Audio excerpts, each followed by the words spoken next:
नमस्कार, आदाब। आजमगढ़ के इतिहास की चौथी कड़ी में आज हम आपको बता रहे हैं आजमगढ़ की प्राचीन जाति राजभर के बारे में।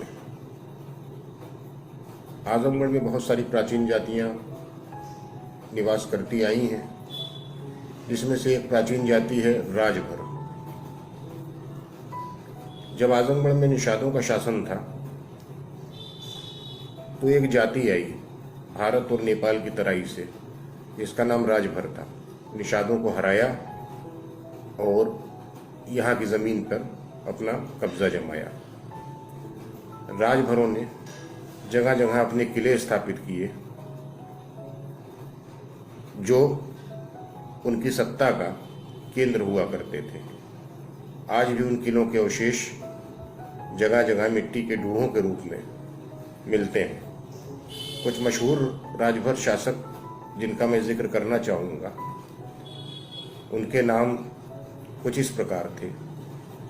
जैसे एक हम नाम लेंगे राजा परीक्षित का, जो आमक में थे। उस पर मतभेद है। कुछ लोगों का कहना है कि वो राजपूत राजा थे। अंग्रेज इतिहासकारों ने राजभर राजा भी लिखा है उनको। इसी तरह से अराव जहनियापुर कौड़िया परगना में एक जगह है, वहाँ पे राजभर शासक था। इसके अलावा एक और स्थान है, वो है माहुल। माहुल का असील देव एक मशहूर और बहादुर शासक रहा है। डीहदौर गांव था माहुल के पास, वहाँ पे राजा राजभर का किला था। असील देव वहाँ का शासक था। इसी तरह से धनछुला एक जगह पड़ती है यहाँ जीयलपुर के आगे, वहाँ पे भी एक शासक रहा है, राजभर शासक रहा है। आज भी उसके किले वहाँ पे मौजूद है मिट्टी के ढूंढों के रूप में। उसका नाम गरगदेव था। गरगदेव को कुछ लोगों ने राजपूत शासक बताया, तो कुछ इतिहासकारों ने उसको राजभर राजा बताया। राजभरों का अपना एक समाज था, अपना एक कल्चर था। जब ये हिमालय की तराई से, भारत नेपाल की तराई से यहाँ पे आए, तो अपने साथ एक कल्चर भी लेके आए, अपनी एक व्यवस्था लेके आए, संस्कृति लेके आए। उनकी संस्कृति में एक विशेषता ये थी कि ये राजभर क्यों कहलाई, इसके बारे में हम पहले बता दें। क्योंकि महाशिवरात्रि के दिन राजभर लोग शिव जी की बारात निकाला करते थे, कंधे पर लेकर शिव जी की प्रतिमा को। तो इस वजह से भारशिव कहे गए। कालांतर में ये नाम बदलते बदलते राजभर हो गया। तो शिव जी की प्रतिमा का बोझ अपने कंधे पर लेकर चलने के कारण भारशिव कहलाए, और भारशिव से बदलते बदलते राजभर कहे गए। बहुत सारे मशहूर सरदार हुए हैं राजभरों में, जिसमें से रंगा और बिरंगा बहुत मशहूर सरदार थे, बहुत मशहूर योद्धा थे। इसके अलावा औलिया वीर, हनुमत वीर, जोगी वीर, ये भी योद्धा थे। तरवा इनका जो है वो स्थान था। अब तरवा नाम कैसे पड़ा ये भी बता देते हैं। ये भी राजभरों से ही जुड़ी किंवदंती है। तो जब राजपूतों ने तरवा पे आक्रमण किया, वहाँ की ज़मीन को पर कब्जा करने के लिए मुगल सल्तनत कालीन बादशाहों की तरफ से भेजे गए। तो जब उन्होंने वहाँ पे हमला किया तो लोगों से पूछा कि राजभर फौज कहाँ गई, तो किसी ने बताया तरवा, मतलब नदी के तरवा।